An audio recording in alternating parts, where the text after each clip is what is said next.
সকালবেলা আমাদের কাছে মানে আমার অসি পেচাতল কাছে ইনফরমেশন আছে, সাবসিকুয়েন্টলি আমাকে উনি ইনফরমেশন দেন আর আমি আমার ডিসিএম সহ আমার অসি অন্যান্য অফিসার গাড়িটাকে আমরা আটক করে এখানে থানাতে নিয়ে আসি 10:30 নাগাদ।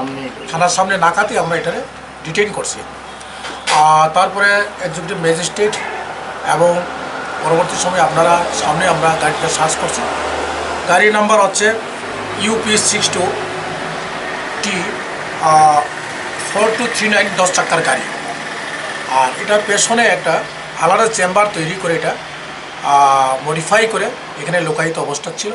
আমরা এখান থেকে 26টা বান্ডিল, টোটাল 26টা বান্ডিল 258 কেজি আমরা যাতে গাঁজা বলে আমরা ধারণা এটা আমরা সিজ করি এবং দুইজন ড্রাইভার কো ড্রাইভার তাদের অ্যান্ড্রয়েড মোবাইল সহ আমরা তাদেরকে ডিটেইন করি। বাজার মূল্য এখন আনুমানিক আমি বলতে পারবো না, এটা এখন যেহেতু যতটুকু এটা ধারণা 5 থেকে 60,000 মধ্যে এটা পার কেজি হতে পারে আর কি।